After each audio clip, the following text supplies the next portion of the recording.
정부가 올해 우리 경제 성장률 전망치를 당초 목표보다 0.2%포인트 낮춰 2.4에서 2.5%로 하향 조정했습니다.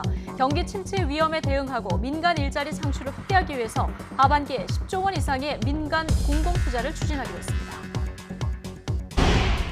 민주노총 소속 공공부문 비정규직 노동자들이 오늘부터 총파업에 들어갔습니다.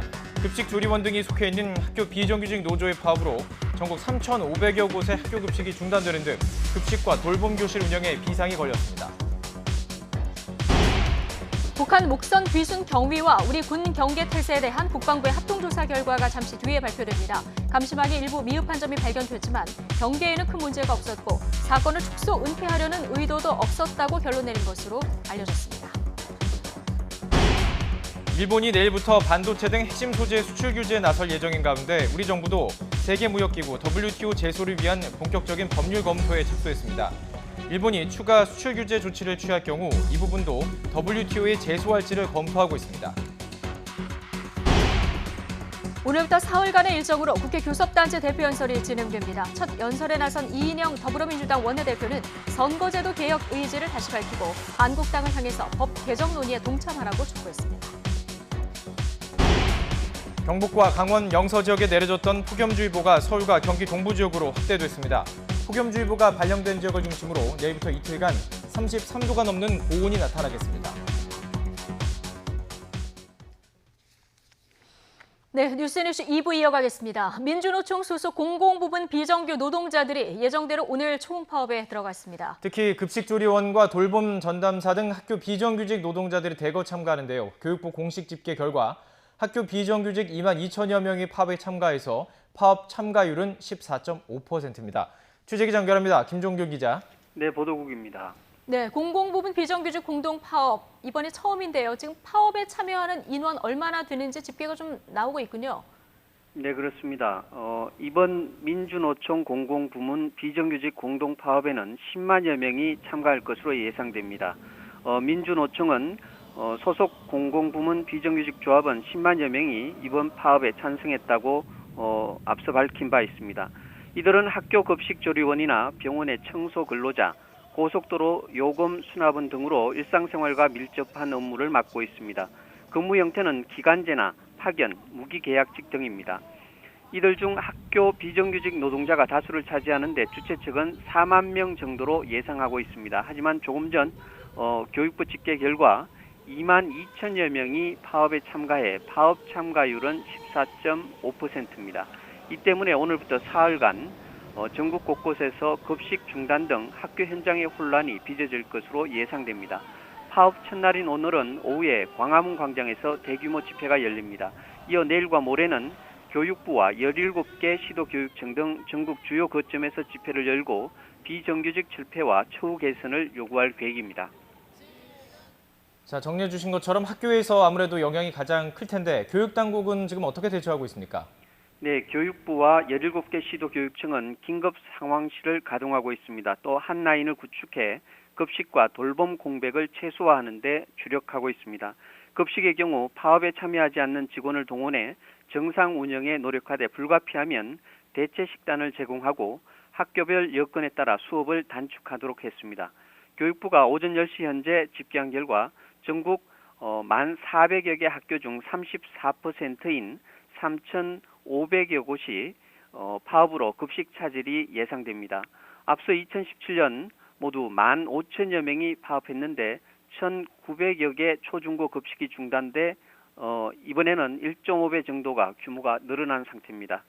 구체적으로 도시락 지참이나 빵과 우유 등 대체 급식을 하는 학교는 2,500여 곳, 기말고사나 단축 수업으로 급식을 하지 않는 학교는 975곳입니다.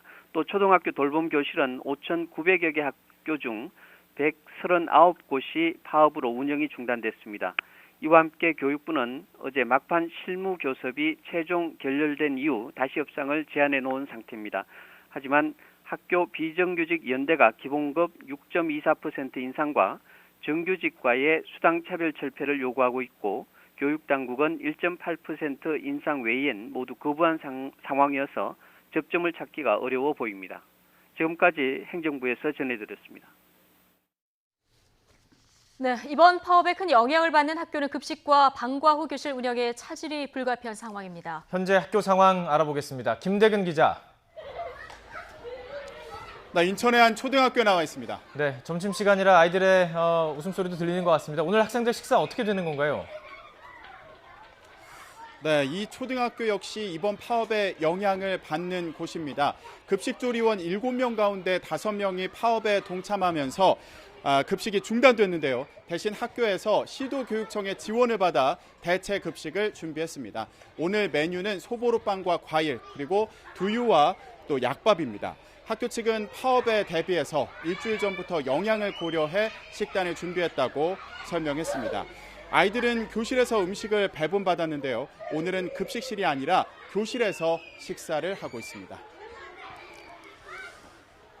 네, 학부모들 입장에서는 우리 아이들 끼니 챙겨주는 이분들 처우도 중요하고 그렇지만 또 당장의 불편도 감수를 해야 되는데 좀 생각이 많을 것 같습니다. 반응을 좀 들어봤습니까? 네, 등굣길에 아이들을 데려다주는 학부모들을 만날 수 있었습니다. 급식이 사흘 동안 중단되면서 학부모들도 신경을 많이 쓰고 있었는데요. 간식이나 도시락을 챙긴 경우도 있었습니다. 저희가 만난 학부모들의 얘기를 직접 들어보겠습니다. 크는 아이라 밥을 먹어야 될 것 같아서 엄마가 아침부터 일어나서 도시락을 쌌어요. 출근길이 조금 문제가 있긴 하죠. 그런데 그래도 일단은 애들이 생각해서 도시락은 준비를 해야 되니까 하긴 했는데 빨리 합의가 잘 돼서 제대로 된 정상화되는 급식이 계속 이루어졌으면 좋겠습니다. 학부모들은 바쁜 가운데 점심을 준비하기가 힘들었다는 반응을 보이기도 하고 비정규직과 교육당국 간의 합의가 잘 이루어져서 학교가 정상화되길 바라는 마음을 전하기도 했습니다. 자, 급식뿐만이 아니라 돌봄 교실도 파업의 영향을 받을 것 같은데요. 그곳은 어떻습니까? 네, 돌봄 교실은 오후 2시부터 진행될 예정입니다. 돌봄 교실도 이번 파업의 영향을 피하지 못할 것으로 보이는데요. 이 학교 역시 돌봄 교사 3명 가운데 2명이 파업에 참여하고 있습니다. 이에 따라 학교에서는 지난주부터 파업에 대비해 교직원들의 자원을 받았는데요. 자원한 교직원들이 파업 기간 돌봄 교실에 대체 투입됩니다. 일단 학교 측은 파업 기간인 사흘 동안 급식과 돌봄 교실 대응책을 마련해둔 상태입니다. 하지만 현재 대응은 임시 방편일 뿐 파업이 길어지면 부담이 될 거란 입장입니다. 어제 노조와 교육당국 간의 협상이 결렬된 가운데 노조 측은 합의가 계속 이루어지지 않으면 파업을 연장할 수도 있다고 밝혔는데요. 역대 최장 기간 최대 인원이 참여하는 파업이 교육 현장에 미치는 영향이 큰 만큼 앞으로 협상이 어떻게 진행될지 주목됩니다. 지금까지 인천에 있는 초등학교에서 YTN 김대근입니다. 네, 오늘 공공부문 비정규직 파업에는 고속도로 요금 수납원들도 참여하고 있습니다. 1,400여 명의 수납원들은 나흘 전부터 농성에 들어갈 상황인데요. 요금소 상황 어떤지 알아보겠습니다. 자, 부장원 기자. 네, 서울요금소에 나와 있습니다. 예, 지금 고속도로 요금 수납원들 나흘째 고공농성 이어가고 있는데 현장 상황 전해주시죠. 네, 이곳 서울요금소에서는 한국도로공사 용역업체 소속 요금수납원들의 농성이 계속되고 있습니다. 지난달 30일 요금소 건물의 높이 10m 위에 조합원 40여 명이 농성에 들어간 지 벌써 나흘째인데요. 밑에서는 조합원 700여 명이 항의 집회를 이어가고 있고 청와대 앞에서는 400여 명이 노숙농성을 하고 있습니다. 하지만 도로공사 측이 대체 인력을 투입하면서 이곳은 물론 부산 요금소 등 전국 고속도로는 평소와 다름없이 정상적으로 운영되고 있습니다. 다만 일부 노조원이 차량을 이용해 요금소 통로를 막아서면서 잠시 혼잡을 빚기도 했습니다. 경찰은 6개 중대에 400여 명을 배치하고 만일의 사태에 대비하고 있습니다. 직접 고용이 갈등의 핵심인데요. 이 노조와 사측 입장이 지금 어떻게 다릅니까? 네, 그렇습니다. 우선 현재 파업에 참여하고 있는 수납원들은 모두 1,400명입니다. 전체 수납원 6,500명 가운데 약 20%가량인데요. 이들은 도로공사가 정규직 전환 과정에서 수납원들을 별도의 자회사를 만들어 고용하는 데 반대하고 있습니다. 노조 측은 앞서 도로공사를 상대로 직접 고용을 요구하면서 소송을 내 하급심에서 모두 승소한 뒤 대법원 판결만 기다리고 있었습니다. 하지만 지난 1일 도로공사가 예정대로 자회사인 한국도로공사 서비스를 출범하자 즉각 농성에 나섰습니다. 법원 판결을 무시하고 직접 고용을 하지 않으려는 꼼수에 불과하다는 게 노조 측 주장입니다. 직접 들어보겠습니다. 우리의 생존권이 위협받고 있기 때문에 생존권을 위협받는 것은 살인을 당하는 거나 마찬가지입니다. 네, 저희는 점점 투쟁의 강도를 높여갈 것이고 네, 도로공사 측은 본사 사장이 자회사 대표를 맡기로 했고 정년 연장과 임금 인상 등을 통해 고용 안정을 보장할 수 있다며 맞서고 있습니다. 직접 고용에 대한 양측의 입장이 첨예하게 엇갈리고 있는데요. 갈등은 계속될 것으로 보입니다. 지금까지 서울요금소에서 YTN 부장원입니다. 네, 파업에 돌입한 공공부문 비정규직 노동자들은 오늘 오후 광화문 광장에 모여서 대규모 집회를 엽니다. 올해 들어서 가장 큰 규모의 도심 집회가 될 예정인데요. 참가자들이 속속 집회 장소로 모이고 있습니다. 자, 광화문에 나가 있는 취재기자 연결해 보겠습니다. 김태민 기자. 네, 광화문 광장입니다. 네, 자, 오늘 그곳에서 집회가 열릴 예정이죠. 네, 그렇습니다. 공공부문 비정규직 노동조합원들은 오늘 오후부터 이곳 서울 광화문 광장에 모여서 대규모 집회를 엽니다. 제 뒤에 보이는 것처럼 이미 광화문 광장 곳곳에는 대형 스크린이 설치됐고 스피커가 설치됐습니다. 또 집회 참가자들이 속속 이곳으로 모여들고 있습니다. 1시간 뒤부터는 6개 단체 소속 3만여 명이 모인 가운데 사전 집회가 시작됩니다.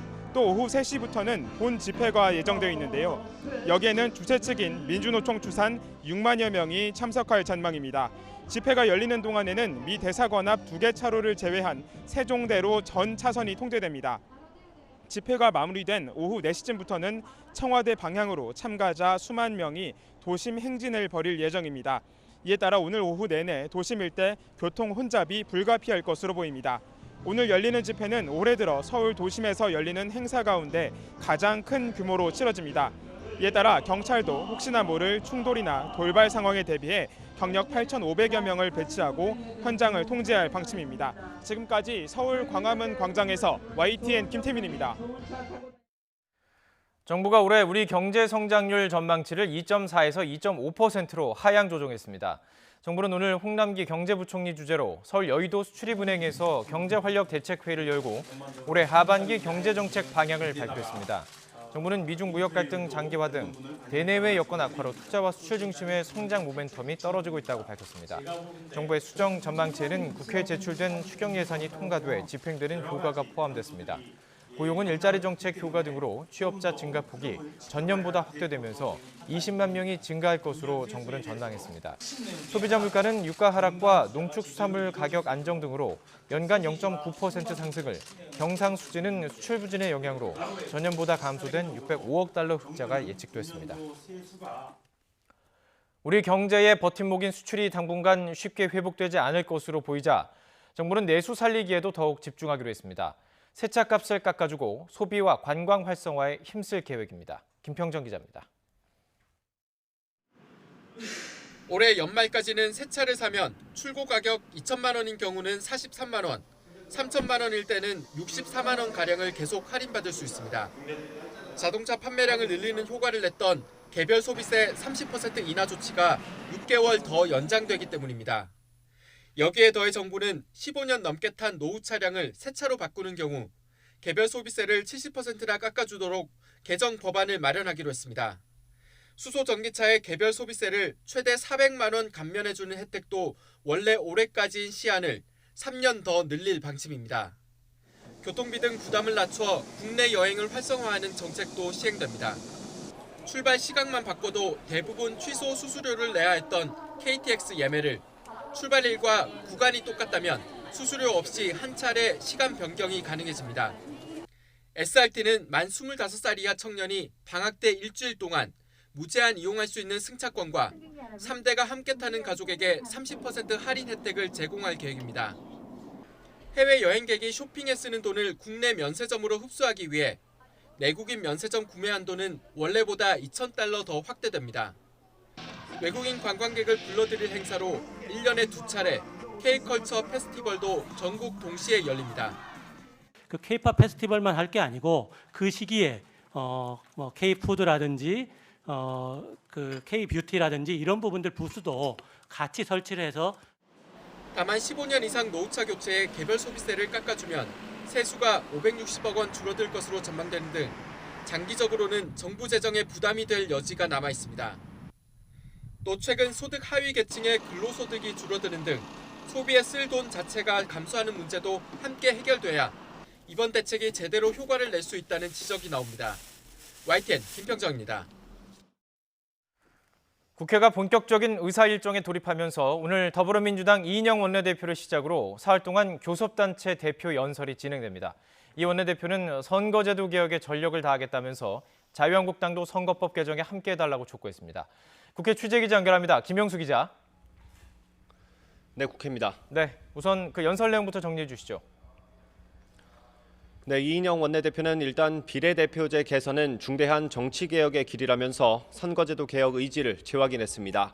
이어 한국당이 패스트트랙 무효나 비례대표 폐지라는 어깃장을 접고 개혁에 동참하길 바란다고 밝혔습니다. 그러면서 선거제도 개혁에 전력을 다하겠다고 강조했습니다. 민주당은 국민 속에서 더 큰 정당성을 마련하여 선거제도의 개혁과 비례대표제도의 진화를 위해 변함없이 전력을 다해 노력하겠습니다. 이인영 원내대표는 또 국회의원에 대한 국민 소환제를 도입하고 일하지 않는 국회의원에게 페널티를 줘야 한다고 주장했습니다. 특히 공존을 위해서는 막말, 혐오와 결별해야 한다며 사실상 한국당을 겨냥하기도 했습니다. 이에 대한 야당의 반응은 제각각이었습니다. 한국당 나경원 원내대표는 민주당이 야 3당과의 야합 사슬을 끊지 못한 어정쩡한 모습이라고 깎아내리며 선거제도, 사법제도 개편 법안을 처음부터 논의하길 제안했습니다. 바른미래당 김수민 원내대변인은 공존의 정치라는 총론에는 동의한다면서도 경제정책에 대한 인식과 대책에는 공감하기 어렵다고 지적했습니다. 민주평화당 박주연 수석 대변인은 승자 독식의 정치를 바꾸려면 민주당이 정개특위 위원장을 맡고 8월 말까지 합리적인 수정 합의안을 만들어야 한다고 강조했습니다. 정의당 여영국 원내대변인은 원론적인 이야기만 늘어놓은 연설은 말잔치에 불과하다며 8월까지 정개특위에서 여야 4당의 합의안을 의결해야 한다고 주장했습니다. 네, 또 정부 여당은 추경안 처리를 거듭 촉구하고 있죠. 네, 그렇습니다. 당정청은 오늘 아침 회의를 열고 가장 시급한 과제로 6조 7천억 원 규모의 추경 예산안을 꼽았습니다. 민주당 조정식 정책위 의장은 추경이 통과되면 2개월 안에 70% 이상을 집행할 계획이라고 밝혔습니다. 하지만 전망이 그리 밝진 않습니다. 추경 예산안을 총선용 예산으로 규정한 야당이 심사를 벼르고 있는 데다 북한 목선 입항 사건의 국정조사까지 요구하고 있기 때문입니다. 자유한국당 황교안 대표는 오늘도 선심성 예산이 단 한 푼도 통과되면 안 된다고 강조했습니다. 특히 내년 총선용 선심 예산은 단 한 푼도 통과되지 않도록 예산안 심사를 철저히 해야 하겠습니다. 바른미래당 오신환 원내대표는 추경 심사가 시작되면 야당이 협조할 것은 다 하는 거라면서 민주당도 북한 목선 관련 국정조사를 수용하라고 촉구했습니다. 그런데 어떻게 이 문제를 국방위원회 차원에서만 다룰 수 있다는 말입니까? 민주당의 국정조사 거부는 명분이 없습니다. 잠시 뒤인 오후 2시에는 국회 국방위원회에서 북한 목선 관련 국방부의 현안 보고가 있을 예정이어서 여야의 치열한 공방이 예상됩니다. 같은 시각 국회 외통위에서는 남북미 정상의 판문점 회동 그리고 일본의 통상 보복 조치 관련 보고와 질의가 있을 예정입니다. 지금까지 국회에서 전해드렸습니다. 코오롱생명과학과 식품의약품안전처의 인보사 관련 의혹을 수사하는 검찰이 본격적인 소환 조사에 나섰습니다. 서울중앙지검 형사 2부는 어제 코오롱생명과학의 자회사 코오롱티슈진의 권모 전무와 최모 한국지전장 등을 임직원들을 불러 조사했습니다. 이 가운데 특히 권 전무는 상장 관련 업무를 담당했던 것으로 전해졌습니다. 앞서 코오롱생명과학 본사와 코오롱티슈진 한국지점 등을 압수수색한 검찰은 코오롱 측이 인보사 성분 변경을 알고도 판매와 상장을 통해 이익을 거뒀다는 의혹을 조사하고 있습니다. 정부가 일본의 핵심 소재 수출 규제 조치를 세계무역기구 WTO에 제소하는 방안과 관련해서 본격적인 법률 검토에 착수했습니다. 정부는 일본의 조치가 WTO에서 엄격히 금지하는 수출 통제에 해당한다면서 본격적인 법률 검토를 시작했고 실무 작업에 착수했다고 밝혔습니다. 유명희 통상교섭 본부장도 일본과의 통상 마찰 대응을 하기 위해서 해외 출장을 취소한 것으로 알려졌습니다. 일본 측은 이번 조치와 관련해서 자유무역과 관계가 없다고 밝히고 있지만 정부는 WTO 정신에 명백하게 위배된다고 판단하고 있습니다. 일본은 내일부터 반도체와 스마트폰, 디스플레이 관련 소재와 부품의 수출 규제에 나설 예정입니다. 국제신용평가사인 무디스는 일본의 반도체 소재 수출 규제가 삼성전자와 SK하이닉스 등 한국 기술기업 신용도에 부정적인 영향을 줄 수 있다고 전망했습니다. 무디스는 한국 제조업체들의 경우 투입 소재를 일본에서 많이 의존한다며 수출 규제 대상 품목인 플루오드 폴리이미드, 리지스트, 에칭가스의 의존도가 각각 94%, 92%, 44%라고 밝혔습니다. 다만 수출 규제가 한국 제조업체 운영에 중대한 영향을 줄 정도로 확대하지는 않을 것이라고 예상했습니다. 일본 정부가 한국에 대해서 수출 규제 대상 품목을 더욱 확대할 것을 검토하고 있다. 이렇게 일본 언론이 보도했습니다. 일본 정부는 의견 수렴을 거쳐서 다음 달 중 관련 제도를 시행할 방침인데 일본 내에서도 우려의 목소리가 나오고 있습니다. 김영수 기자의 보도입니다. 일본 정부가 한국에 대한 수출 규제 대상 품목을 더 늘리는 방안을 검토하고 있다고 교도통신이 보도했습니다. 이 통신은 군사 목적으로 전용이 가능한 전자부품과 관련 소재 등이 추가될 가능성이 있다고 전했습니다. 지난 1일 발표한 반도체 핵심 소재 등 3개 품목에 이어 한국 수출 규제 전선을 더 확대하겠다는 겁니다. 실제로 일본 경제산업성은 무방국 범주인 화이트 국가 리스트에 한국을 빼기 위한 수출 무역관리령 개정안을 고시했습니다. 개정안엔 국제적 평화와 안전 유지를 위해 한국 수출 화물에 대한 허가 특례를 폐지할 필요가 있다고 적시했습니다. 앞으로 전략 품목을 한국에 수출할 때는 반드시 당국의 허가를 받도록 하겠다는 뜻입니다. 일본 정부는 의견 수렴 절차를 거쳐 8월 중 이 제도를 시행할 방침입니다. 하지만 이번 조치에 대한 비판과 우려의 목소리가 커지고 있어 아베 정부에 적지 않은 부담이 될 전망입니다. 당장 일본 언론들은 일본 기업도 타격을 받을 것이라며 자제를 요청하고 있고 중국 신화통신도 쌍방이 모두 패하는 조치라고 비판했습니다. 월스트리트 저널은 한국 반도체를 사용하는 일본 기업에 부메랑이 돼 돌아올 수 있다며 재발등을 찍는 일이 될 수 있다고 지적했습니다. YTN 김영수입니다.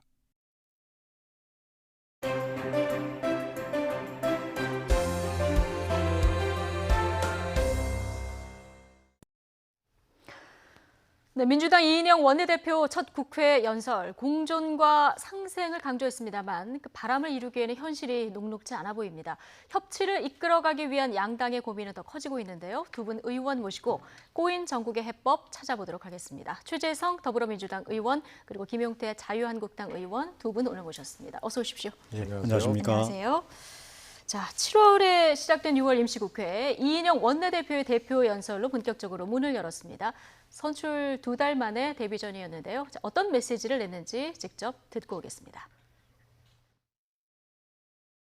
자유한국당의 전향적 자세 변화를 촉구합니다.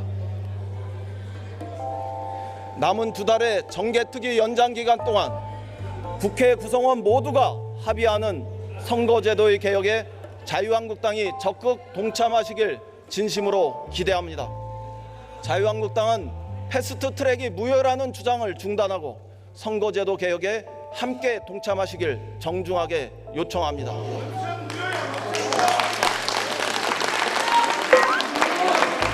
자유한국당이 결단하면 여야의 모든 정당 대표들이 함께 평양을 방문하고 남북 국회회담을 조기에 성사시킬 수 있습니다. 필요하다면 야당의 지도자도 따로 평양을 방문하여 두 개 고위급 인사들과 민족의 대사를 의논할 수 있도록 저부터 적극 돕겠습니다. 네, 오늘 뭐 여러 가지 나왔는데요. 하나씩 좀 풀어보도록 하겠습니다.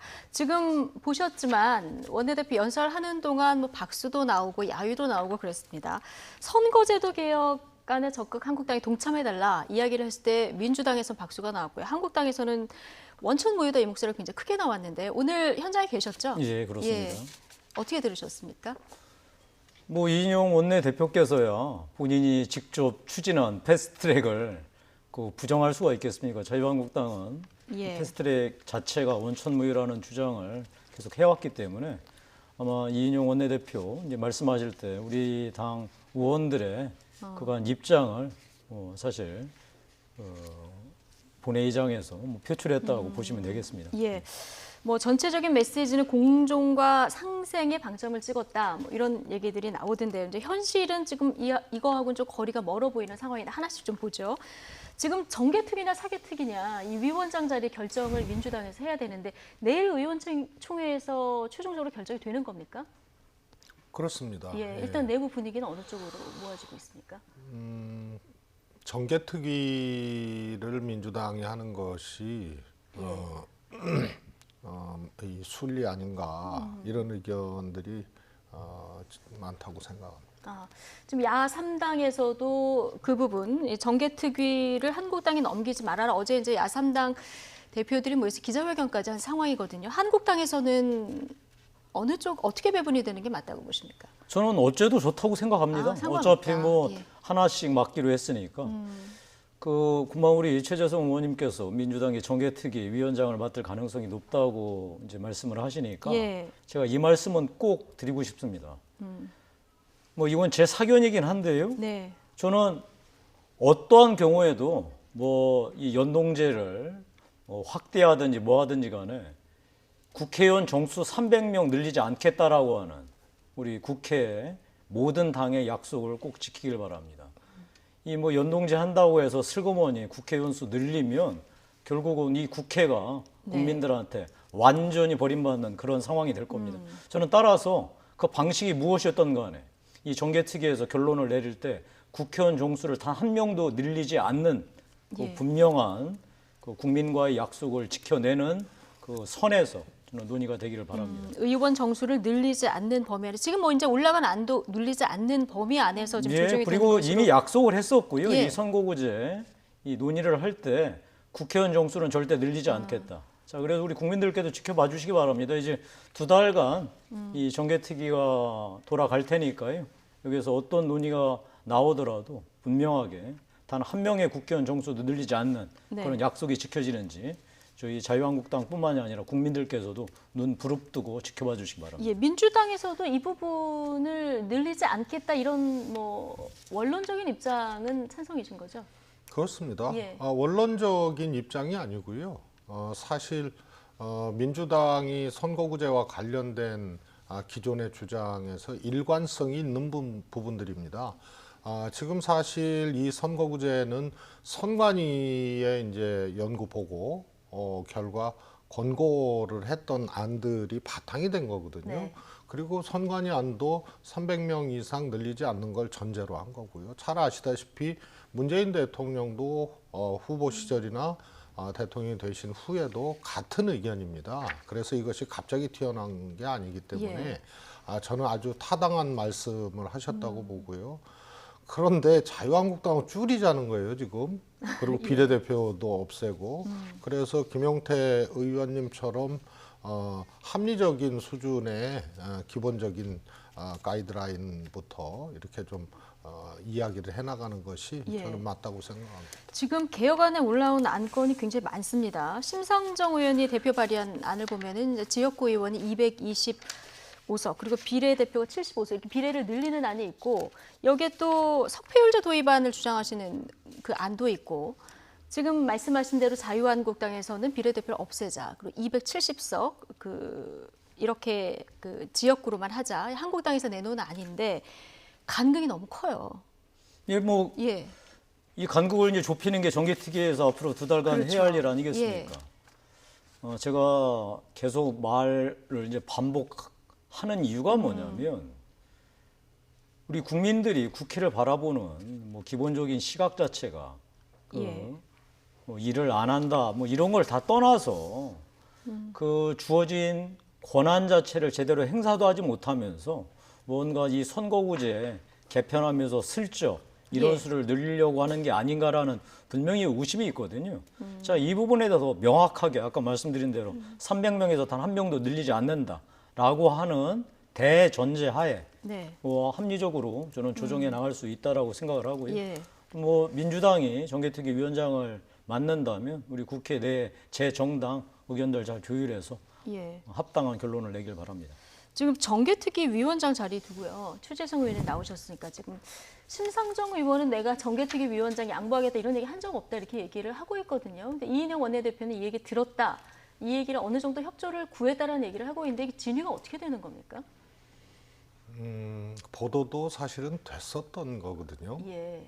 그래서 여기서 이제 심상정 의원께서 그렇게 말씀을 해고됐다고 말씀을 하시는데 또 저희가 그렇지 않다는 또 근거를 또 얘기를 하는 것이 적정치는 않은 것 같아요. 적절하지는. 그러나 그것이 공당의 원내대표가 특히 여당의 원내대표가 그동안 공조를 쭉 해왔던 정의당에 근거 없이 그런 얘기를 했다고 하기는 좀 어렵지 않느냐. 그래서 그런 선에서 해석을 하면 될 것 같습니다. 예.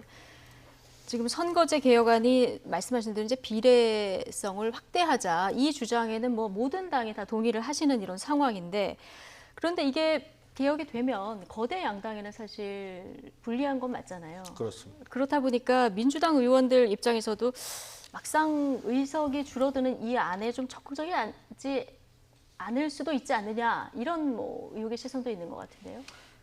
솔직히 자유한국당보다 민주당의 의석이 더 줄어드는 거는 그건 사실 아닙니까? 그럼에도 불구하고 선거구제 개혁에 민주당이 함께 하고 나선 거거든요. 그래서 이 점을 전제로 좀 봐줬으면 좋겠습니다. 자유한국당 의석도 줄어듭니다. 그러나 시뮬레이션 해보면 민주당 의석이 한두 석이 아니고 아마 19대 국회, 20대 국회를 기준으로 시뮬레이션을 해보거나 또 이후에 이렇게 측정을 해봐도 자유한국당보다 한 10석 정도 상대적으로 더 줄어들게 됩니다. 그래서 민주당이 의석수로는 가장 불리한 제도라는 것을 좀 알아주시고요. 그럼에도 불구하고 민주당 의원들이 의견들을 이렇게 합의해 나간 것은 제가 보기엔 손해를 감수하고라도 해야 된다 이런 큰 대의가 작동을 한 결과이기 때문에 크게 흔들리지는 않을 것 같습니다. 알겠습니다.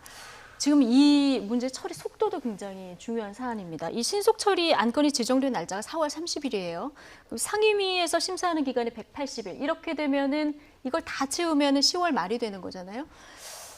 이러면은 이제 선거 직전에 그 새 선거 법안이 완성될 수도 있는 상황인데 그 정도 한 15일 정도 남겨놓고 만약에 완성이 되면은 새 선거법으로 선거는 치를 수 있는 겁니까? 뭐 당연하죠. 예년에도 통상 이 선거법 관련해서 뭐 의석 수라든지 아니면은 지역에 그 뭐 인구가 이제 변동되면서 선거구 조정하는 게 있지 않습니까?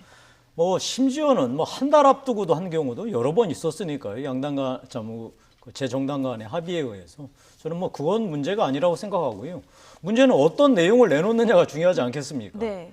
뭐 일단 8월 말까지 한다고 했으니까 그 안에서 합리적인 의견을 도출했으면 좋겠고요. 지금 뭐 주제가 정개특위 얘기만 나와서 제가 사개특위 얘기도 뭐 간단하게 좀 짚고 넘어가야 될 것 같은데요. 이 사개특위에서 올라와 있는 건 두 거 아닙니까? 공수처 설치하고 검경 수사권 조정. 제가 지난번에도 말씀드렸지만 저는 검찰이 현재 같은 모습이라면 공수처 하자는데 동의합니다. 검찰이 정치 권력, 특히 대통령 권력으로부터 전혀 자유롭지 못하고 이 모든 이 비판의 핵심인 그 피의 사실을 공표를 정말 그 다반사로 하는 정도가 아니라 아예 수사 기법의 하나로 이용을 하고 먼지털이 별건 수사를 통해서 본인들이 이 사람이 무조건 유죄다, 잡아넣어야 되겠다라고 하는 방식으로 수사를 하는 한 저는 이 공수처에 대해서 저는 적극적으로 설치도 좀 필요하다고 생각합니다. 예. 그리고 검경 수사권 조정도요. 검찰이 이런 모습을 보인다면 저는 이 경찰에 합리적으로 권한을 재배분하는 것에 대해서도 동의를 합니다. 예. 다만 경찰이 지금 또 보여주는 모습이 검찰로부터 일부 권한을 넘겨받아서 제대로 수사를 하고 권한을 행사할 수 있느냐. 근데 뭐 아시다시피 이번에 버닝썬 사건이니 뭐 이런 거 수사하는 거 보면서 경찰의 실력과 경찰의 의지가 어떤 건지 우리가 잘 보고 있습니다.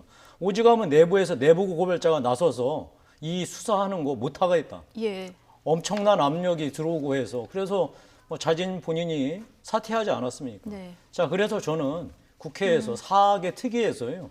이 부분 공수처 설치, 검경 수사권 조정과 함께 검찰에 대한 개혁 내용도 네. 그게 뭐 그냥 청와대가 법무부 장관 통해가지고 검찰 개혁하는 게 예. 아니라 국회가 검찰의 개혁에 적극적으로 이제 논의를 시작해야 되지 않겠습니까? 예. 그래서 다시는 피의 사실 공표를 확실하게 못하도록 막는 거, 그다음 별건 수사도 제도적으로 완전히 틀어막는 거, 이런 예. 검찰 개혁 안도 같이 논의를 해야 될 것으로 믿고 있습니다. 예.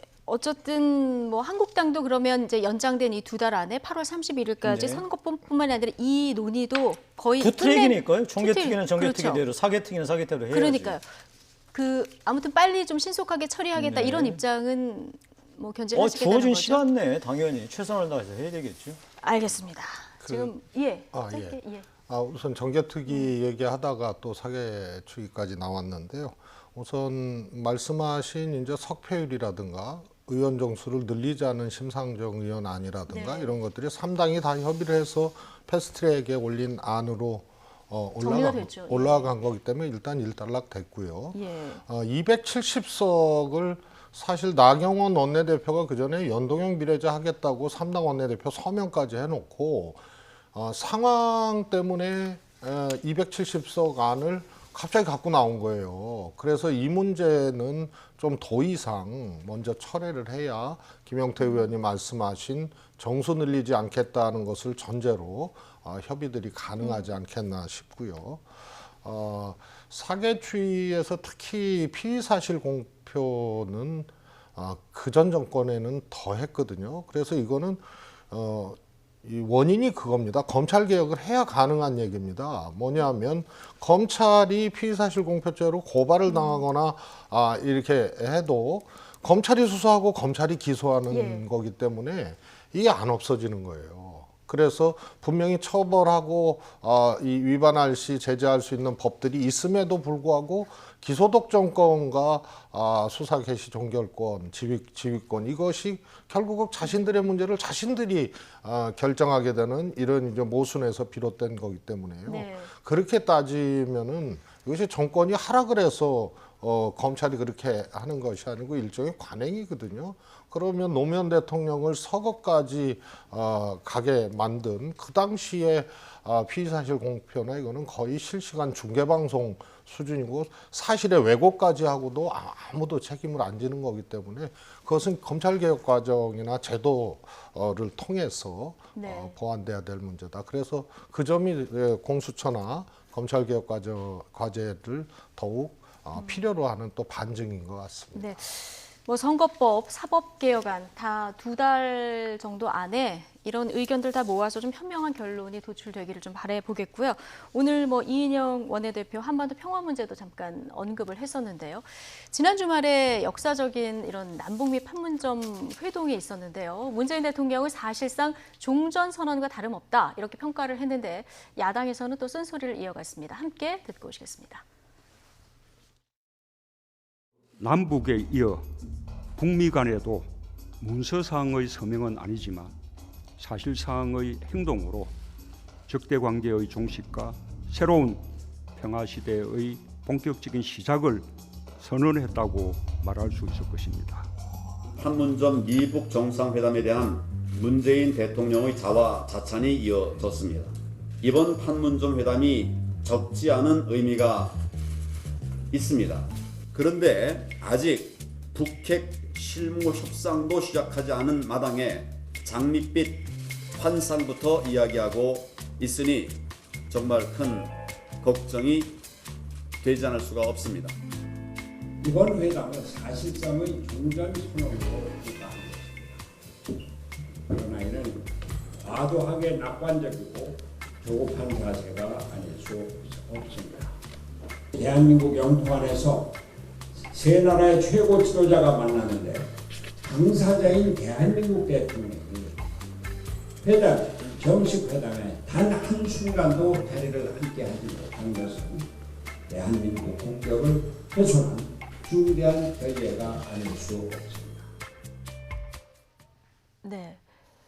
일단 문재인 대통령은 지난번에 문재인 대통령도 군사분 계선을 넘으셨고 트럼프 대통령도 이번에 이제 그 선을 넘으신 거 아니겠습니까? 사실상의 종전 선언이다. 어제 이런 그 평가를 했는데 야당에서는 지금 그래도 비핵화 결과물이 아무것도 없는 상황에서 너무 장밋빛 전망 아니라 이런 그 상황 인식이 너무 아니라는 거 아니라 이런 비판을 이어가고 있습니다. 어떻게 보십니까?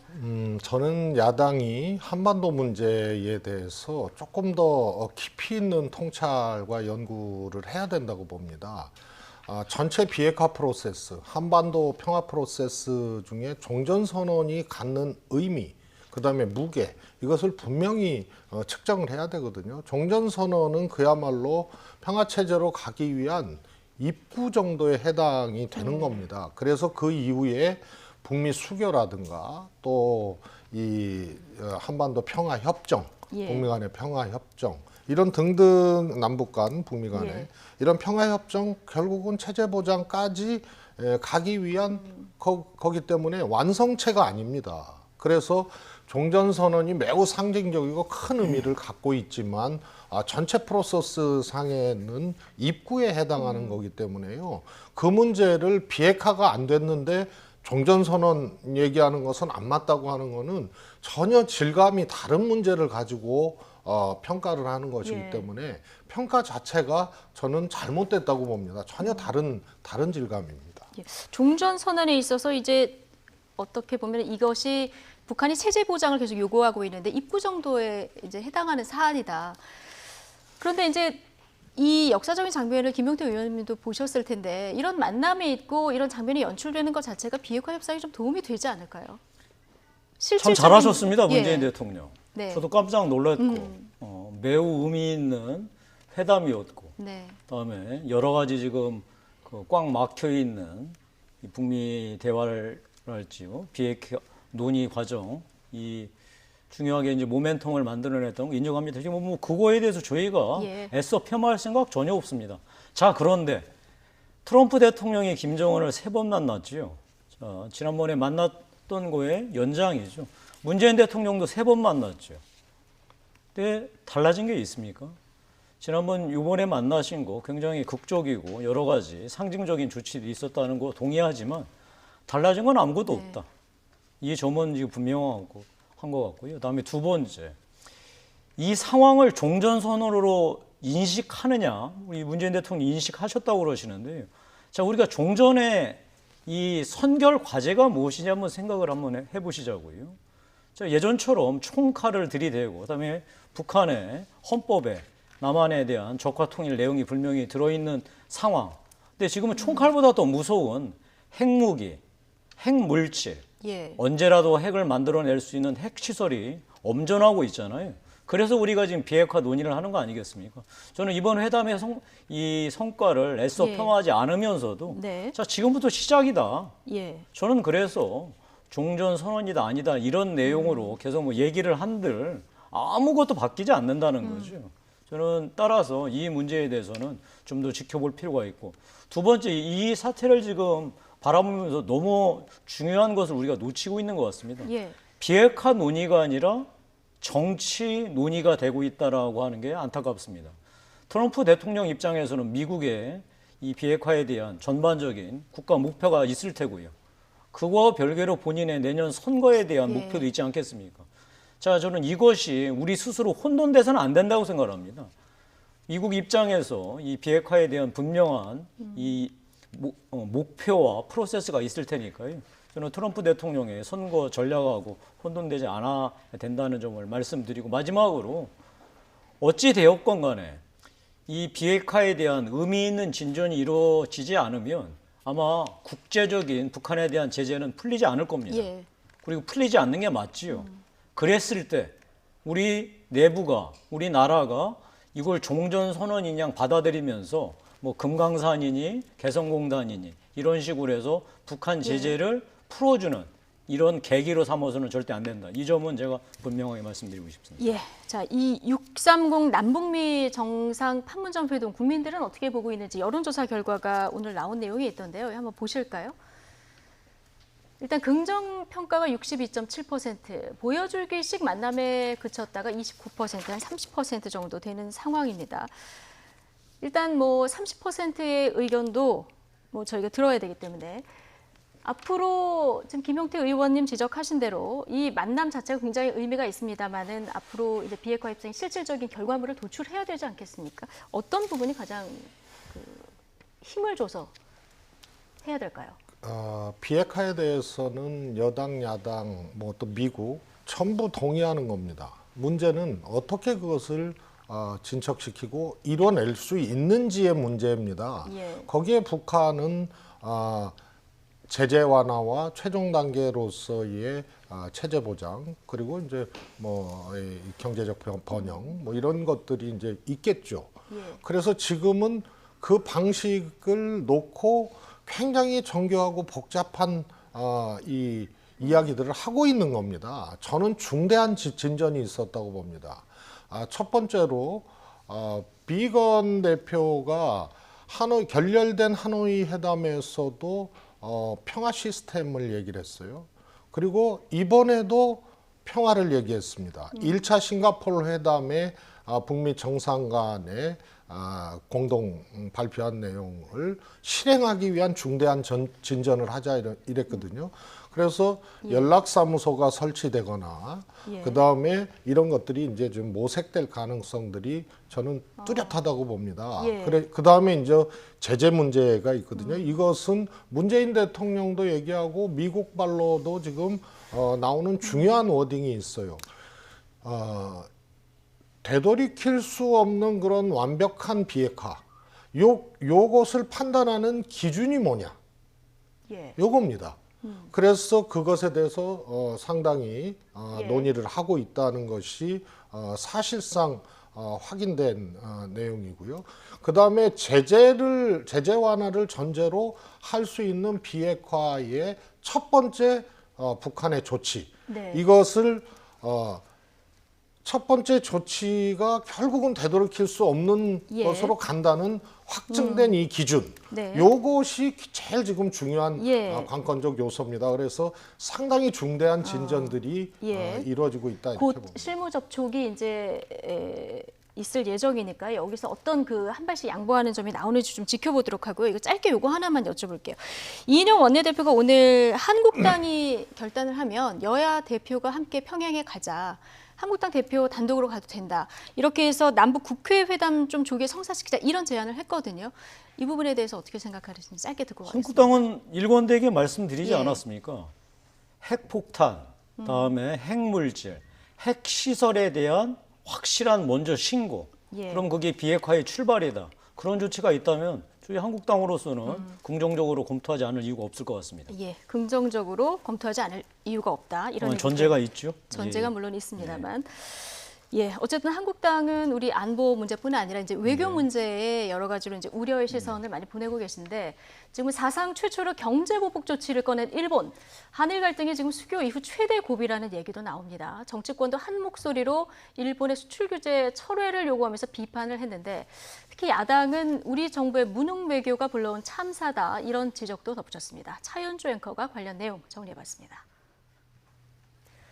일본이 내놓은 반도체 핵심 품목 수출 규제 조치에 대해서 아베 총리가 세계무역기구의 규칙에 어긋나지 않는 조치라고 주장했습니다.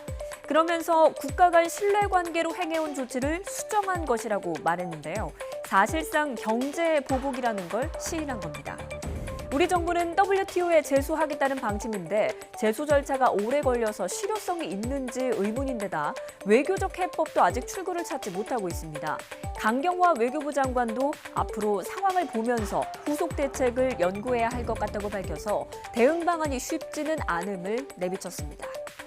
정치권에서는 여야 할 것 없이 일본을 비판했는데요. 그러면서도 여당은 대책 수립과 신속한 대응을 강조했고 야권은 우리 정부의 무능과 외교 실패를 지적하고 나섰습니다. 일본이 반도체 관련 첨단 소재 수출을 규제한 것은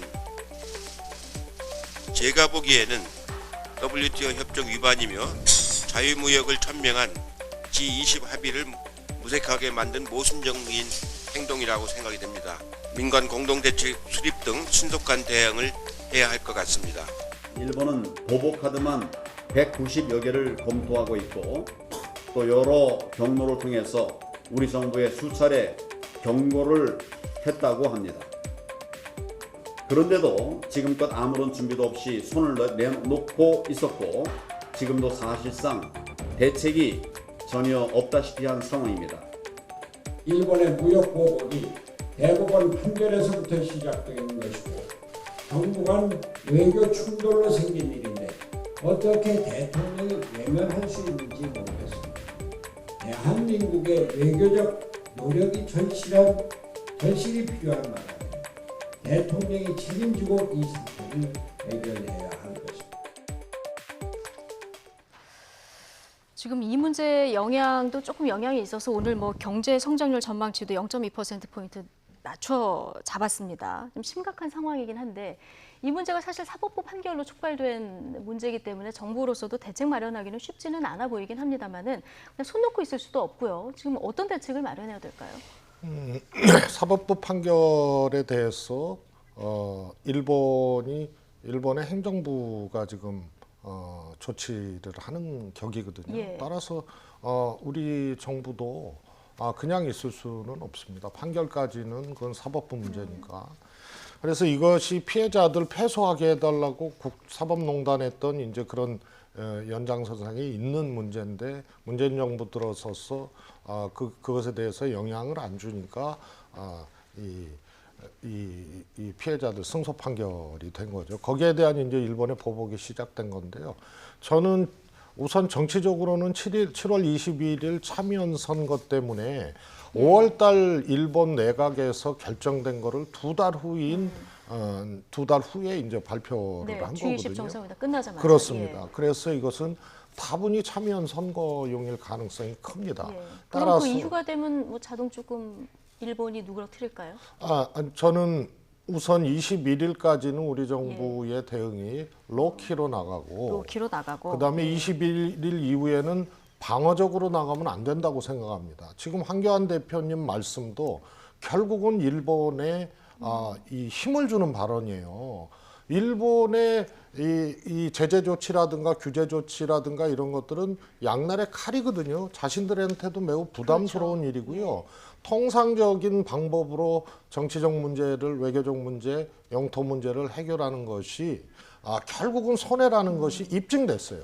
자신들과 중국의 영토 문제 그때 히토류를 둘러싸고 중국이 이제 조치했던 것도 결국은 히토류 가격을 낮추는 효과를 갖고 왔거든요. 따라서 그러면 일본과 이 강제징용자 문제에 대해서 저 보복 조치에 대해서 우리가 항복하고 그러면 다른 정부의 입장을 취하라는 말하고 나는 똑같이 들리거든요.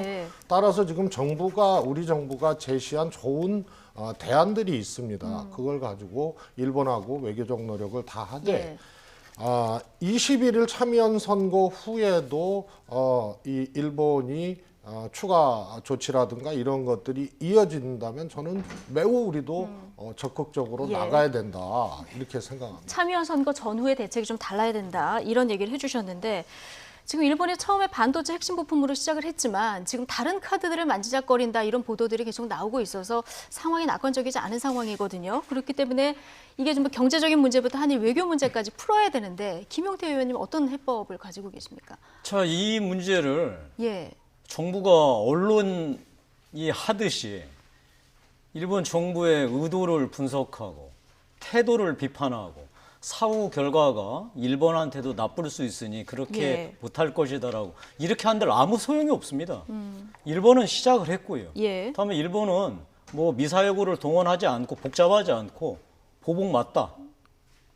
대신 자유무역을 해치는 부분이 아니다. 네. 이렇게 주장을 하고 있습니다. 예. 이 문제를 푸는 지금 일본이 내놓은 우리한테 요구하는 거는 이거는 사법부 한국의 사법 판결의 문제가 아니고 결국은 한국 정부 다음에 문재인 대통령께서 이 문제를 풀어라. 즉 이 문제는 국가와 국가대 문제이다라고 나온 거예요. 예. 우리가 뭐 태도를 비판하고 해서 다음에 사후 결과가 이렇게 될 수도 있으니까 그렇게 해서는 안 된다 얘기할 게 지금 아니라는 거죠. 왜냐하면 국가와 국가 간의 예. 신뢰 문제를 이제 일본에서 제기했는데 그다음에 그 와중에 이제 우리 기업들은 피해가 나가겠죠. 예. 분명히. 어떤 해법이 있을까요? 자, 다음 말씀 또 드릴게요. 예.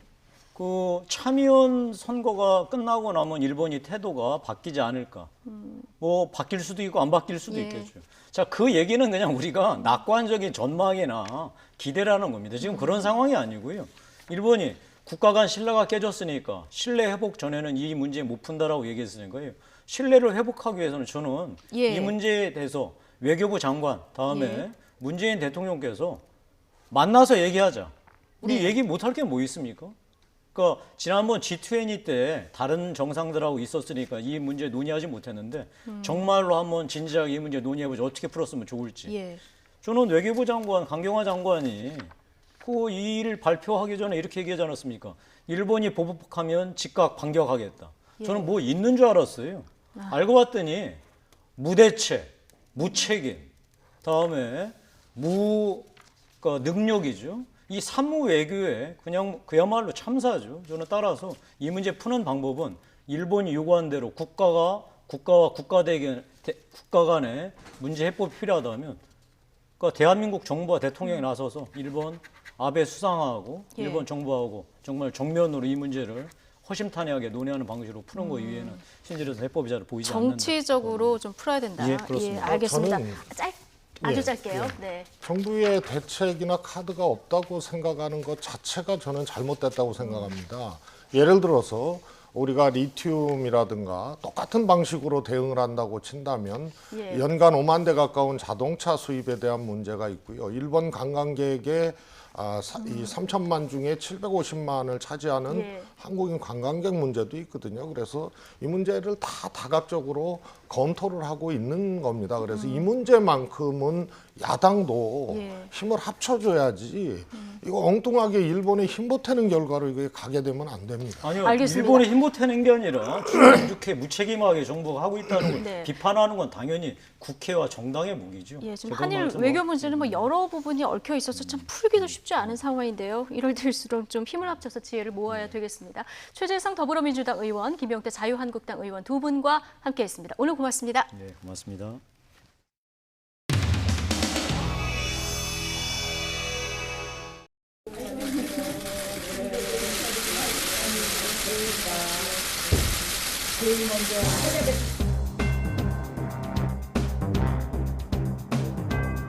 제가 드리고 싶은 말씀은 그 처음에 인사청문회 하실 때 하셨나요? 그 최저임금 그 동결 또는 동결 수준의 그런 인상이 있어야 된다 말씀하셨을 때 너무 반갑더라고요. 장관님하고 저하고 좀 힘을 합쳐서 우리 정부 내에서 당당한 목소리 내셔서 최저임금 동결 또는 동결 수준을 우리 내년에 이끌어내면 어떨까 이런 생각.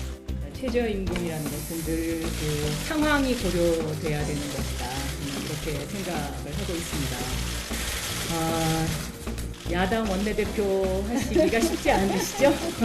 우리 지난해 뭐 박영선 전 원내대표 시절하고 뭐 이렇게 기사들도 많이 같이 쓰고 그러는데 근데 제가 돌이켜 보면 이 야당 원내대표가 참 쉽지 않은 자리인데 지속적인 어떤 비판 그것이 꼭 승리로 연결되는 것 같지는 않습니다. 그러니까 비판을 하실 때는 하시되 또 잘하는 거는 잘한다라고 네. 말씀도 해주시면 네. 좀 더 그 훌륭한 원내대표님이 되시지 않을까 이렇게 생각합니다. 이 부분에 언론 탓을 좀 해야 되겠네요. 이렇게 대통령 칭찬하는 말씀 한마디 하면 잘 그 기사가 안 되더라고요. 근데 더 공감 능력을 높여가도록 노력하겠습니다. 어제 그 역사적인 회담 같은 거는 이게 우리가 같은 평화를 향해서 그리고 통일을 향해서 가는 일이니까 좀 칭찬도 해주시고 그러면 품이 넓은 원내대표로서 인식되지 않을까 이런 생각도 합니다. 네. 네. 아니, 어제 일단 일성은 칭찬이었습니다. 역사적인 회담. 뭐 이런 정도 할까요? 네. 네. 주종대로 하겠습니다. 네.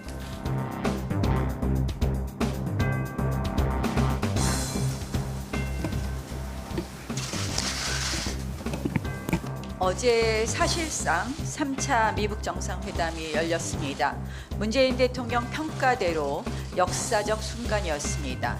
하노이 회담 결렬 이후 끊긴 미북 대화가 이번 판문점 회동을 통해 다시 시작한 점도 고무적입니다. 하지만 우리가 이런 찬사와 호평의 성찬에만 휩쓸려 주어진 현실을 냉철하게 인식하지 않는다면 이 또한 야당이 해야 될 역할이 아니라고 생각을 합니다. 야당의 책무는 역시 문제가 무엇이 있는지에 대해서 고민하고 이에 대한 언급을 해야 되는 것일 것입니다. 무엇보다도 야당 원내대표 하시기가 쉽지 않으시죠?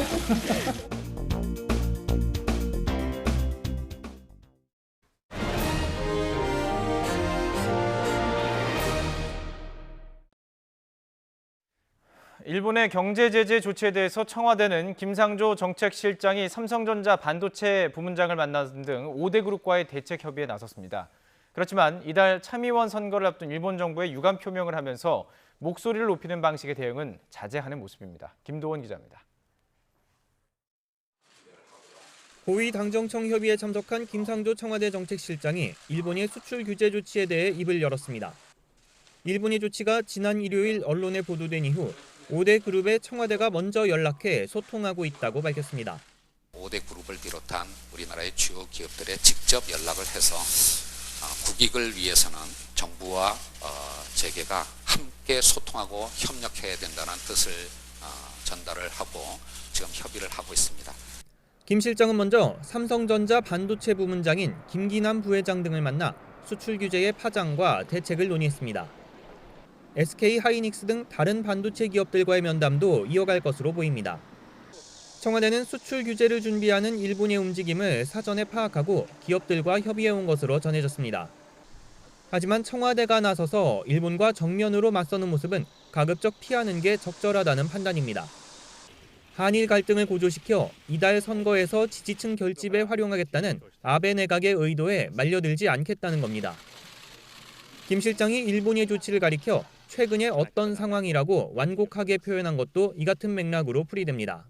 오늘 아침에 일부 신문에도 보도가 됐습니다만은 최근의 어떤 상황과 관련해서 김상조 정책실장은 당정청 협의에서 올해 불확실한 대내외 경제 상황을 언급하며 정부와 기업이 함께 극복할 수 있도록 최선을 다하겠다고 밝혔습니다. 그렇지만 일본의 수출 규제에 대해선 기간 산업 필수 부품의 국산화 등 장기적인 대책만 언급하고 지금 효과를 볼 수 있는 대책은 아직 공개하지 않았습니다.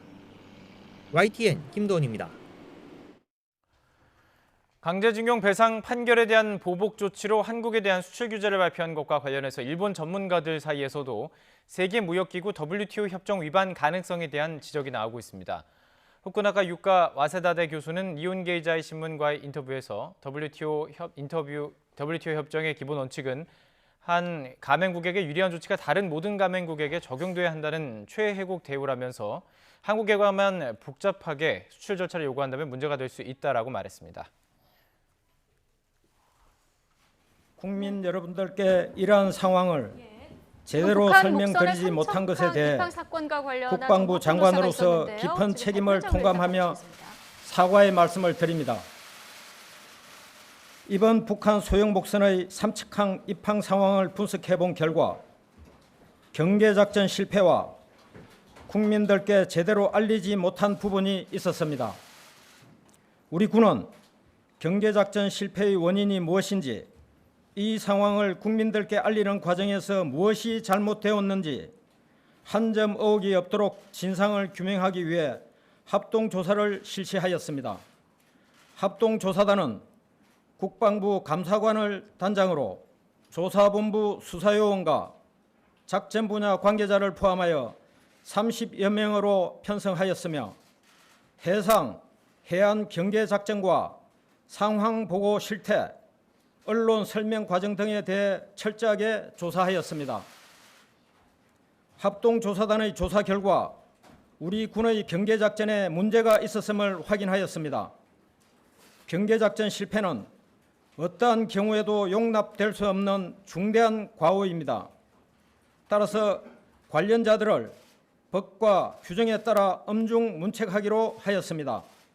또한 언론을 통해 관련 사실을 알리는 과정을 살펴본 결과 사실을 축소, 은폐하려던 정황은 없었으나 초기 상황을 안이하게 판단하여 충분하고 정확한 설명이 이루어지지 못한 것으로 확인되었습니다. 국가안보와 관련된 중대한 사안을 제대로 알려드리지 못한 점에 대해 국방부 장관으로서 국민 여러분들께 다시 한번 깊이 사과드립니다. 우리 군은 다시는 이와 같은 일이 재발되지 않도록 경계작전 시스템을 전반적으로 보완하겠습니다. 먼저 가용 전력 운용 체계를 최적화함과 동시에 유관기관과의 협조를 강화하여 작전 효율성을 높이고 감시장비 운용 능력 강화, 노후장비 교체 등을 조기에 추진하겠습니다. 또한 유관기관과의 긴밀한 협조와 주기적인 훈련으로 상황 보고 및 대응 체계를 보완해 나가겠습니다. 아울러 앞으로는 이와 같은 상황에 대해 국민 여러분들께서 조금의 의구심도 갖지 않으시도록 보다 진실되고 성실한 자세로 알려드리도록 하겠습니다.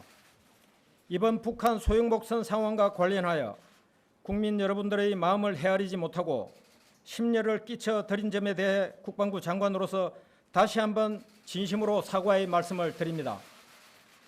우리 군에 대한 질책을 가슴 깊이 새겨 환골탈태하는 군의 모습을 보여드릴 것을 약속드리며 국민 여러분들께서 따뜻한 관심과 성원을 계속 보내주실 것을 부탁드립니다.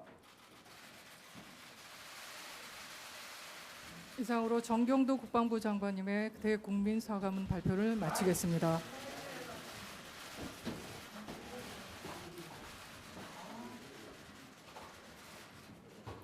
이어서 최병원 국무위 1차장께서 브리핑을 시작하겠습니다.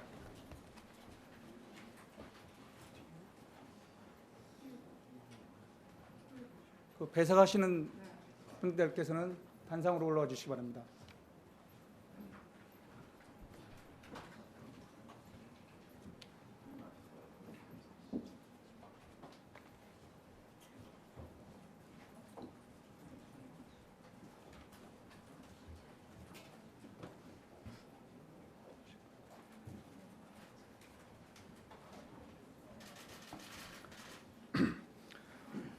국무조정실 국무 1차장입니다. 지난 6월 15일 발생한 북한 소형목선 상황에 대한 정부 합동 브리핑을 시작하겠습니다. 북한 소형목선 상황과 관련하여서는 국정원 주관으로 중앙합동정보조사를 하였고 국방부는 자체 합동조사단을 구성하여 경계작전에 대한 조사를 하였으며 해경은 해상경계작전에 대한 자체 조사를 하였고 청와대도 안보실에 대한 자체 조사를 하였습니다. 오늘 브리핑은 중앙합동정보조사 결과에 따른 북한 소형목선 이동 경과 및 주요 확인 사항을 먼저 설명드리고 경계작전과 관련한 현장 조사 결과, 은폐, 축소 의혹에 대한 조사 결과, 그리고 보안 대책과 후속 조치 순으로 설명드리겠습니다. 먼저 북한 소형목선의 이동 경과 및 주요 확인 사항입니다. 이동 경과는 기순한 선장의 진술과 목선 안에 있었던 GPS 기록을 종합하여 분석한 결과입니다. 북한 소형목선은 6월 8일 21시경 함경북도 경성군 집산포구에서 대기하다 6월 9일 00시 00분에 선단을 이뤄 항해를 시작했고 10일 15시경 의장에 도착하여 이틀간 조업을 했으며 12일 07시 30분경 NLL을 향해 항해를 시작하여 12일 밤과 13일 새벽 사이에 NLL을 통과한 것으로 추정됩니다. 이후 13일 07시경부터 육지를 향해 항해를 시작하여 13일 밤 울릉도에서 30 내지 40마일 떨어진 해상에 도착하였고 파도가 높아 물닷을 내리고 휴식을 취한 후 14일 아침 다시 출발하여 밤 21시경 육지로부터 1.8해리 지점에 도착. 야간에 접안을 하면 암초에 부딪힐 것을 우려하여 물닷을 내리고 휴식을 취한 후 15일 06시 20분경 삼척항에 입항하였습니다. 총 이동 거리는 약 700km이며 이동 경로와 관련된 GPS 기록은 4곳입니다. 주요 확인 사항으로 선박의 재원에 대해서는 길이 10m, 폭 2.5m, 높이 1m, 무게 1.8톤이며 28마력 엔진을 장착하였고 최고 속력은 6에서 7노트 정도입니다. 발견 당시 적재 물품으로는 그물 5개, 부표 1개, 연료통 6개, 통신기 1대, GPS 플로터 1개, 노 1개, 삿대 2개, 예비 크류 1개, 치사도구 9종, 식재료 및 음식물 49.3kg 등입니다. 먼저 6월 15일 새벽 해상으로부터 삼척항에 입항한 경위입니다. 소형 목선은 1.8해리 해상에서 05시경 아파트 단지를 향해 이동하였고 해안선 약 200m 지점까지 접근했을 때 암석지대와 해안 철책을 발견하여 접안이 불가능할 것으로 판단, 접안 지점을 모색하던 중 삼척항 입춘항 선박들을 식별하고는 삼척항 등대를 참조점으로 하여 이동하여 06시 20분 삼척항 방파제 안쪽에 접안하였습니다. 삼척항으로 입항하는 당시 장면은 인근 소초에서 운영하는 IVS라고 지능형 영상 감시 장비와 해경 CCTV 1대, 해수청의 CCTV 2대 중 1대, 삼척 수역 CCTV 16대 중 1대의 영상에 촬영이 되어 있으나 운용 요원들이 북한에서 온 어선임을 식별하여 조치하지 못했음을 확인하였습니다. 다음은 주민신고 경위입니다. 북한 선원은 접안 후 배를 방파제 홑줄로 묶어 결박하였고 1명씩 비에 교대로 대기하고 3명이 제방 위에 올라가 단속되기를 기다렸습니다. 주변에 낚시꾼이 5 내지 6명이 있었으나 단속이 되질 않자 귀순한 선장이 또 다른 귀순자 1명에게 전화를 빌려 이모에게 전화해보라고 재촉하였습니다. 이에 동인은 신고자에게 다가와서 서울에 있는 이모한테 전화 좀 합시다고 말했고 신고자가 어디서 왔냐고 질문을 하자 북한에서 왔다고 하였고 이에 신고자가 112로 신고하게 되었습니다. 다음은 귀순 동기 및 귀환자 2명을 동행한 경위입니다. 최초 신문 과정에서는 4명 모두 귀환 의사를 표명하였습니다. 그러나 이후 조사 과정에서 진술을 다르게 하였습니다. 먼저 귀순자 2명은 최초 출항 시부터 귀순 의도를 갖고 있었으며 선장인 귀순자 1명은 생활고 및 가정불화가 있었다고 진술하였습니다. 또 다른 귀순자 1명은 한국 내 이모를 찾아 육상 탈북을 시도하다 체포된 전력으로 수감 생활을 한 바 있으며 한국 영화 시청 혐의로 조사 및 처벌을 받을 것을 두려워해 이번에 재차 해상을 통한 한국행을 결심한 것으로 진술하였습니다. 북한에서는 의로 작업 시 최소 3명 이상이 배에 승선해야 하고 통상적으로는 4명이 승선한다는 점 때문에 귀환자 2명은 귀순자 선장이 추가 선발한 것이며 이들은 최초 귀순 의도를 모르고 출항한 것으로 진술하였습니다. 이후 귀환자 1명이 GPS를 확인하고 NLL 월선 사실을 인지한 후 귀환자 2명은 돌아갈 것을 주장하며 선장과 의사 충돌이 있었으나 선장이 이 배는 내 배니까 가고 싶으면 내려서 걸어가라고 하자 선장의 배이고 바다에서 별다른 방법이 없어 마지못해 일단 가보자 하는 마음으로 순응한 것으로 진술하였습니다. 다음은 북한 선원 4명이 최초 출동한 해경에게 표류했다 하고 거짓말을 하게 된 경위에 대해 설명드리겠습니다. 조사 결과 6월 14일 21시경 1.8해리 지점에 도착 후 대기 시 의도적으로 왔다고 하면 가족들에게 피해가 간다는 생각으로 기관이 고장나고 기름도 떨어져서 가장 가까운 곳으로 왔다고 하기로 합의하였고 표류를 가장하기 위해 얼마가량의 유리를 바다에 버리고 입항하였으며 출항 일자도 사실대로 말하면 한국에 도착한 것이 너무 빠르다. 그러니 6월 5일로 하자고 합의했다고 진술하였습니다. 다음은 북한 선원 2명이 귀환 의사를 번복한 경위에 대해 설명드리겠습니다. 선장은 귀순 의사를 처음부터 밝히면 한국 언론을 통해 귀순 사실이 즉각 알려져서 북에 있는 가족들에게 피해가 갈 것을 우려하여 동료들과 사전에 토의한 대로 기관 고장으로 표류해 왔다고 최초 진술하였으나 이후 실제 송환되는 것에 두려움을 느껴 귀순 의사를 표시한 것입니다. 또 다른 귀순자 한 명은 선장이 솔직하게 다 말했다라는 조사관의 말을 듣고 최초 북으로 귀환하겠다 하는 진술을 번복하여 귀순 의사를 표시하였습니다. 다음은 장거리 이동 간 연료 보충 및 배에 어획물이 없는 사실과 관련하여 확인한 결과입니다. 6월 9일 출항 시에는 250kg의 유리를 적재하였고 2회에 걸쳐 의장에서 잡은 오징어 약 110kg을 인근의 상선에 넘기고 유류 60kg과 식료품, 화폐를 받은 것으로 진술하였습니다. 소형 목선의 연비가 약 4.1km입니다. 고려시 출발지에서 의장을 거쳐 삼척항까지 운항하기에는 충분했던 것으로 판단됩니다. 한편 배가 깨끗한 이유는 조업 활동이 6월 11일과 12일 2회밖에 되지 않고 오징어는 그물을 들어올릴 때 먹물을 많이 내뿜고 이후에는 물만 내뿜어 선체에 먹물이 많이 묻지 않았으며 목선의 경우 물이 내부에 수시로 드나들면서 쉽게 나가기도 하였다고 진술하였습니다.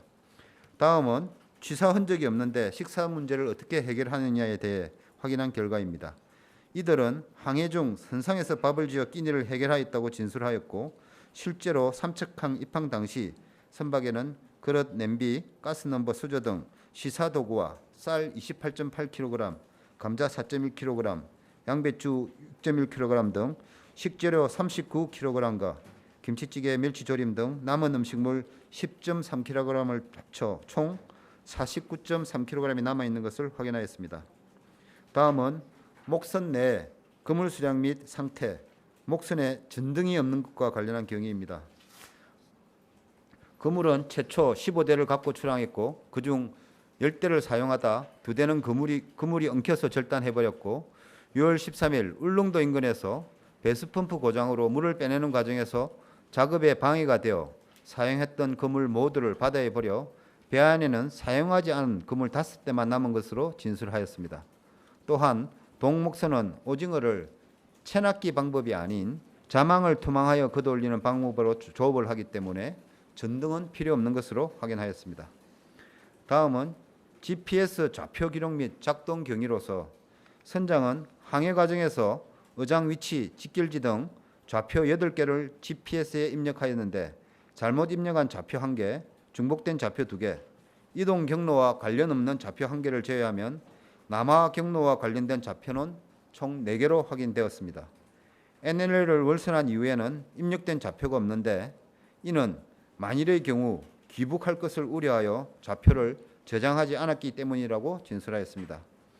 한편 북어선 GPS 내부 메모리에 항적 데이터 존재 여부 확인을 위해서 국립과학수사연구원에서 추가 조사를 할 예정입니다. 다음은 선원들 복장과 관련한 의문점을 확인한 결과입니다. 2명이 군복을 착용하였는데 북한에서는 군복을 작업복으로 입는 경우가 빈번하며 기순한 선장은 친구로부터 받은 군복이고 기한자 1명은 과거 군 복무 시 입었던 군복이라고 진술하였습니다. 또한 얼룩무늬 군복은 과거 특수부대에 지급되었던 것이나 2015년부터는 전방부대부터 보급되어 있고 북한 내 시장에서도 작업복으로 유통되고 있는 상황입니다. 선장과 선원들의 복장이 비교적 깨끗한 이유는 조업이 2회에 불과했기 때문입니다. 특히 인민복을 착용한 경위는 출항일 전 선장이 함께 탈북하기로 계획한 선원의 출항 금열에 대비하여 출항일에 깨끗한 옷을 입고 오라고 시켰고 이에 선원이 가장 깨끗한 옷이 인민복이라고 생각을 해 이를 입고 승선하였다고 진술하였습니다. 또한 승선 이후에는 따로 챙겨온 작업복으로 바꿔 입었고 선원이 젖은 작업복을 말리다 바람에 날려 분실하여 벼슬 걸치고 있자 삼척항에 입항 전 선장이 선원에게 행색이 초라하니 출항 시 입고 온 인민복으로 갈아입으라고 지시하였다고 진술하였습니다. 또한 방한복은 해상조 없이 추위에 대비하기 위한 것이었습니다. 다음은 대공 혐의점에 대해 설명드리겠습니다. 위에서 설명드린 제반 사항을 종합적으로 볼 때 대공 혐의점은 없는 것으로 판단하였습니다. 이들이 타고 온 배는 중국산 28마력의 저출력 엔진 1개만 장착한 소형 목선으로서 간접선에 비해 성능이 현저히 떨어져 해상 침투나 도주에 적합하지 않습니다. 참고로 과거 적발한 간첩선의 경우에는 통상 독일제 또는 일제 200 내지 300마력의 주 엔진과 예비 엔진 1개를 포함한 엔진 2~3개를 장착하는 등 침투나 도주에 적합한 성능을 보유하고 있었습니다. 또한 북한선은 4명 모두 특수훈련을 받은 신체적 특징이 없었으며 무기 및 간첩통신 장비 등 특이한 물품도 발견되지 않았습니다. 일각에서 제기된 무기와 통신 장비를 해상에 투기했을 개연성과 관련해서는 침투 간첩이 이를 소지하는 이유가 국내에 침투 후 사용하기 위함을 고려할 때 가능성이 없는 것으로 판단하였습니다. 다음은 북한에 송환한 2명을 2시간 만에 부실 조사하고 송환하였다는 의혹에 대한 내용을 설명드리겠습니다. 합동조사팀은 상황 발생 후 6월 15일 08시 58분부터 13시 35분까지 북한 소형 목선 적재품 및 북한인 4명에 대한 신체, 소지품, 휴대품을 검색하였고 09시 35분부터 10시 04분까지 의료 검진을 실시하였습니다. 이어서 10시 30분부터 17시 41분까지 총 7시간 11분간 북한인 4명에 대한 개별 면담 조사를 실시하였습니다. 총 3차에 걸쳐서 신원사항, 남하 경위 및 경로, 어로 활동 여부, 삼척항 저방 경위 등과 관련한 개별 면담 조사를 통해 대공 혐의점을 규명하고 기순 기한 의사를 확인하였습니다. 조사 결과 앞서 설명드린 바와 같이 대공 혐의점이 발견되지 않았고 2명은 북한으로 돌아가고 싶다는 기한 희망 의사를 표명하여 6월 16일 통일부에서 연락사무소를 통해 북한의 송환 계획을 통보하였고 6월 17일 북한에서 인수 의사를 보내옴에 따라 6월 18일 10시 2분 판문점을 통해 송환하게 되었습니다. 네, 북한 목선 관련해서 정부 합동조사 결과가 지금 발표가 됐는데요. 이게 국방부, 통일부, 해경이 다 연결이 돼 있기 때문에 지금 국무조정실 주관으로 진행이 됐습니다. 그렇습니다. 먼저 정경두 국방부 장관이 사과문 발표를 했고요. 국무조정실 1차장이 좀 더 자세한 조사 결과를 발표했죠. 그렇습니다. 가장 관심 있었던 그 귀순한 2명, 원래 4명이 타고 있었는데 왜 2명만 했느냐. 최초 그 2명도 귀순 의사가 있어서 배를 몰고 나왔는데 이 2명과 의견 충돌도 있었던 것으로 보입니다. 그리고 나서 최초 그 귀순 의사를 다시 밝히면서 정착하게 됐다는 내용이었습니다. 네. 네. 발표가 지금 계속 진행이 되고 있고요. 잠시 뒤 오후 2시에는 또 국회에서 국방위가 열립니다. 여기 합참의장도 출석한다고 하기 때문에 목선 관련 난타전이 또 예상이 되는 이런 상황입니다. 자, 관련된 소식들 모아서 이어지는 더 뉴스에서 자세히 전해드리겠습니다. 네, 시청해주신 여러분 고맙습니다.